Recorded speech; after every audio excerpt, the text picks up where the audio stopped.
시편 2편을 함께 살펴보도록 하겠습니다. 히브리어 문장은 지금 왼쪽에 보이는 것처럼 이렇게 되어 있습니다. 그리고 그것을 번역한 우리말 개역 개정은 이 오른쪽에 보는 것처럼 되어 있습니다. 그런데 우리말 번역은 이것을 히브리 문장이 보여주고 있는 어떤 평행법이라고 하는 것을 이렇게 잘 묘사하지 못하고 있어요. 그래가지고 이 평행법을 보여주지 못하는 단점이 하나 있습니다. 그래서 이것을 개역 개정에 있는 그 번역을 이 평행법에 맞춰서 히브리 문장의 평행법에 맞춰서 한번 제가 끊어봤습니다. 그래서 그것을 한 내용이 제 요거입니다. 네, 이 내용은 제 블로그에 가시면은 제가 요 내용은 다 올려놨습니다. 그러니까 요걸 참고하시면 되겠습니다. 블로그는 공부하는 목사 블로그, 네이버 블로그를 찾아보시면 되겠습니다. 네. 히브리어 평행법에 맞춰서 개역 개정에 있는 내용을 이렇게 끊어서 한번 평행법에 맞춰서 제가 한번 읽어보겠습니다. 어찌하여 이방 나라들이 분노하며 민족들이 헛된 일을 꾸미는가? 세상의 군왕들이 나서며 관원들이 서로 꾀하여 여호와와 그의 기름 부음 받은 자를 대적하며 우리가 그들의 맨 것을 끊고 그의 결박을 벗어버리자 하는도다. 하늘에 계신 이가 웃으시며 주께서 그들을 비웃으시리로다. 그때 말씀하신다. 분을 바라며 그들을 놀라게 하여 진노하사 내가 나의 왕을 세웠다. 내 거룩한 산 시온에 내가 여호와의 명령을 전하노라. 내게 이르시되 너는 내 아들이라. 내가 오늘 너를 낳았도다. 내게 구하라. 내가 이방 나라를 내 유업으로 주리니 내 소유가 땅끝까지 이르리로다. 내가 철창으로 그들을 깨뜨리며 질그릇같이 부수리라 하시도다. 그런즉 군왕들아 너희는 지혜를 얻으라. 세상의 재판관들아 너희는 교훈을 받을지어다. 여호와를 경외함으로 섬기고 떨며 즐거워할지어다. 그의 아들에게 입맞추라. 그렇지 아니하면 진노하심으로 너희가 길에서 망하리니 그의 진노가 급하심이라. 여호와께 피하는 모든 사람은 다 복이 있도다. 예, 이게 개역 개정을 우리말 개역 개정을 이제 히브리 문장이 갖고 있는 그 평행법 구조에 맞춰서 제가 나눠본 겁니다. 요거를 그냥 이렇게 봐서 또 어느 정도 알 수 있는데 이걸 조금 더 한번 수정을 해봤습니다. 그래서 이렇게 보시면 어떨까 싶어요. 1절, 1절부터 3절까지를 먼저 볼 수 있는데 어찌하여 이방 나라들이 분노하는가? 이것이 그 다음 행인 민족들이 헛된 일을 꾸미는가와 같은 의미이죠. 그래서 동의어적 평행법을 보여주고 있습니다. 이방 나라들이 분노하는 것, 민족들이 헛된 일을 꾸미는 것, 분노한 것과 헛된 일이 같은 이야기로 표현되고 있는 것입니다. 그리고 그 2절, 세상의 군왕들이 나선다. 관원들이 서로 꾀한다. 이게 군왕들이 뭔가 나서는 어디에 장소로 그냥 나선다는 개념보다는 뭔가 들고 일어난다라는 의미겠죠. 그리고 관원들이 서로 꾀한다. 뭔가 일을 꾀하는 것을 말합니다. 그래서 세상의 군왕들, 관원들이라는 것이 다양한 많은 사람들이란 개념이 아니라 세상의 어떤 통치자들이 어떤 군주들이 이런 일을 꾸미고 있다라는 것을 보여줍니다. 어떤 일을 꾸미는가? 이제 사명에서 주님과 그의 기름 부음 받은 자를 대적한다.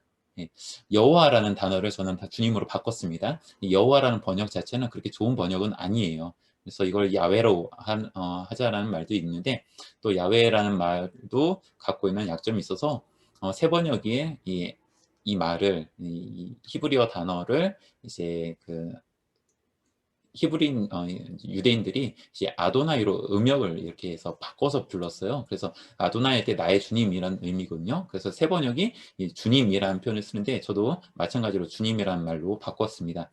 자, 주님과 결국 하나님이죠. 주님은 주님과 그의 기름 부음 받은 자를 대적한다.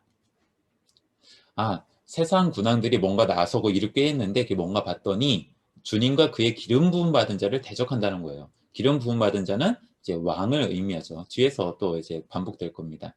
자, 3절. 우리가 그들의 맨 것을 끊어버리자. 그의 결박을 벗어버리자라고 말합니다. 뭔가 메인 것을 끊어버리고 결박을 벗어버리는 거 누가 한 거냐? 세상 군왕들이 말하는 거죠. 세상 군왕들이 말할 때 주님과 그의 기름 부음 받은 자가 메인 것을 그의 결박을 끊고 벗어버리자. 이게 우리 그런 제약에서 벗어나서 살자. 이런 이야기죠. 그것을 지금 헛된 일을 분노하고 헛된 일을 꾸미는 거 그것을 지금 말하고 있습니다. 자, 그런 모습을 보면서 이제 4절부터 6절은 이제 하늘에 계신 분, 즉 하나님이시죠. 하나님께서 이제 하시는 것을 이 시인이 노래합니다. 4절 하늘에 계신 이가 웃으신다. 이것을 또 이렇게 표현해요. 주께서 그들을 비웃으신다. 똑같은 말입니다. 네, 뭐 하늘에 계신 분하고 주님이 따로 있는 게 아니라 그 하나님을 말하는 건데 동의어적 평행법으로 이렇게 표현하고 있는 거예요. 자, 5절 그때 말씀하시며 분을 내신다. 그리고 진노하심으로 그들을 놀라게 하신다. 분을 낸다는 말이 이제 위아래에 다 있습니다. 그래가지고 하나님이 그때 말씀하셨는데 분을 내시며 말씀하신 거죠. 그리고 진노하시며 그들을 놀라게 하신다. 누구를? 그 앞에 있는 세상의 관원들과 군왕들을 놀라게 하신다는 거겠죠. 그리고 말씀하세요. 내가 나의 왕을 세웠다. 왕을 세웠다. 어디에다 세웠냐면은 시온에 내 거룩한 산, 그 시온에 내가 세웠다. 왕을 세웠다. 즉 이스라엘의 왕을 의미하는 것입니다.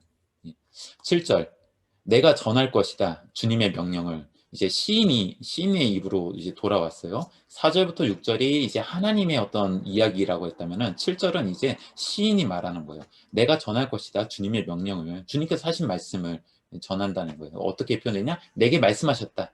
그러니까 주님의 명령이라지만 하나님께서 하신 말씀을 전하는 거예요. 어떤 내용이냐? 너는 내 아들이다. 그리고 그 다음에 내가 오늘 너를 낳았다. 내가 오늘 너를 내 아들로 삼았다라고 봐도 되겠죠. 기름 부음으로써 왕에게 기름을 붓는 그날 내가 너를 내 아들로 삼았다. 뭐 이렇게 볼 수 있을 것 같습니다. 자, 8절 내게 구하라. 내게 구하라. 하나님이 그 아들로 삼은 왕에게 말씀하시는 거예요. 내게 구해라. 그럼 내가 주겠다. 무엇을 주냐면 이방 나라를 너의 유업으로 주겠다. 근데 그 유업이 이방 나라를 내 유업으로 준단 말이 어떻게 또 다시 이제 변화되냐면 내 소유가 땅 끝까지이다. 그러니까 말할 수 있는 어떤 최고의 그 뭐랄까요 그 넓은 범위가 세상 땅 끝이라고 할 때 그 땅 끝까지 너한테 다 주겠다라는 말이에요. 그러니까 너의 유업이 그렇게 풍성해지겠다라는 것이겠죠. 예. 근데 이 땅끝은 그냥 지금 내 땅이 아니잖아요. 그러니까 뭔가 거기에 있는 사람들이 있겠죠. 아마 그것 때문에 앞에서 군왕들이나 이제 관원들이 들고 일어섰던 거겠죠. 그 이야기가 이제 9절에 나옵니다. 내가 철퇴로 그들을 깨뜨릴 것이다. 군왕들, 세상의 군왕들을 깨뜨릴 것이다. 정복할 것이다라는 얘기겠죠. 질그릇같이 부술 것이다. 깨뜨리는 것과 질그릇같이 부수는 것이 똑같은 의미로 이제 표현되고 있는 것입니다. 그러니까 전체적인 의미는 9절의 전체적인 의미는 그들을 다 정복할 것이다. 그들의 땅을 네가 차지할 것이다 라는 의미가 될 것 같습니다. 자, 10절 이제는 8절 7절부터 9절까지가 하나님이 기름 부은 왕에게 하신 이야기였다라면은 이제 10절은 이제 시인이 군왕들을 향해서 선포하는 이야기예요. 반역하려고 하는 하나님을 떠나서 살려고 하는 이 사람들 향해서 하시는 말씀이죠. 그런즉 군왕들아 지혜를 얻으라. 지혜를 얻으라. 그리고 다음 행에 교훈을 받으라. 세상의 재판관들아. 자, 앞에 군왕들 뒤에 세상의 재판관들이라고 되어 있는데 결국 같은 의미로 보시면 될 것 같아요. 단 여기서 우리말 번역은 뭐 군왕들아 지혜를 얻으라, 세상의 재판관들아 교훈을 받으라 이렇게 되어 있는데 히브리 문장은 이것을 군왕들아 먼저 부르고요. 그 다음에 지혜를 얻으라, 그리고 그 다음 행에 교훈을 받으라, 그리고 나서 세상의 재판관들아 이런 순서로 나오거든요. 이런 구조를 키아즘이라고 합니다. 그래서 가운데 뭔가 중요한 것을 이제 이게 대조를 하는데 이제 이렇게 짝을 맞춰서 양쪽의 끝이 마저 떨어지는 형태를 보여줍니다. 그래서 군왕들하고 재판관들이 바깥에 있고 그 가운데 지혜를 얻으라, 교훈을 받으라. 지혜나 교훈이나 같은 의미죠. 지혜로운 교훈을 받아라 뭐 이렇게 말한다면 이 10절에서 중요하게 다뤄지는 것은 지혜를 얻으라, 교훈을 받으라, 너희가 깨달아라, 지혜를 찾아라, 지식을 찾아라, 지혜를 찾아라, 그것을 지금 강조하고 있는 겁니다. 자, 11절 섬겨라. 어떤 지혜냐, 어떤 교훈이냐, 그 이야기를 이제 확장해서 보여주는 거죠. 섬겨라, 주님을 섬기는 것이 지혜이고 교훈이다 라고 말할 수 있습니다. 그런데 섬기는데 어떻게 섬기느냐, 주님을 어떻게 섬기는가? 경외함으로 섬겨라. 이 경외함을 설명하는 말이 그 다음 행인데, 떨며 즐거워하라. 경외라는 것이 기뻐하고 즐거워하고 그러면서도 동시에 두려움이 있는 상태죠. 떨며 즐거워하라. 그게 경외함이죠. 그 경외함을 설명하고 있는 겁니다. 그런데 이것이 또 다른 모습으로 또 다시 설명되어지고 있어요. 12절 첫 번째 행인데 아들에게 입맞추라. 자, 섬겨라 주님을. 주님을 섬기는 방법은 이것이다. 너희가 주님을 섬기는 지혜를, 교훈을 받아라. 그리고 그 경외함으로 그것을 주님을 섬겨라 라고 말하시죠. 떨며 즐거워하라. 근데 그것을 더 구체적인 말은 아들에게 입맞추라. 자, 세상의 군왕들이 하나님이 세우신 이 왕의 탄생에 대하여 지금 반역을 일으키려고 하는데 이 왕에게 입맞춰라. 이 입을 맞추다는 것은 문화적으로 아마 평화의 어떤 약속을 하라 이거겠죠. 아니면은 인정해라, 받아들여라. 주군으로 이제 받아들여라. 뭐 이런 의미로 해석될 수 있을 것 같습니다. 결국 이 하나님이 세우신 왕에게 굴복해라 라고 말할 수 있습니다. 자, 12절 그 두 번째 진노하지 않도록 해라. 너희가 길을 잃을 것이다. 네, 망한다라는 표현을 개역 개정을 쓰고 있는데 이 망하다라는 말에 그냥 내추럴한 말은요, 길을 잃다라는 거예요. 망하다는 말이 더 많이 쓰는 것보다는 그냥 길을 잃다는 표현을 저는 바꿔봤습니다. 길을 잃을 것이다. 길을 잃어버린다는 것이 이제 상징적으로 해석할 수 있는 거죠. 근데 길을 잃을 것이다 라고 했는데 이것을 또 어떻게 설명해 주냐면은 그 다음 행에 모든 것을 태울 것이다. 모든 것을 태울 것이다.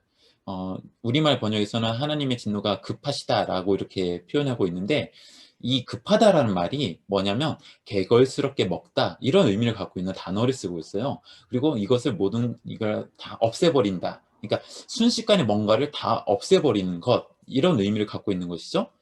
그리고 그것에 이제 태우다라는 표현도 있어요. 그래서 모든 것을 태울 것이다. 길을 잃을 것이다 라는 말이 결국엔 모든 것을 다 태울 것이다. 뭐가?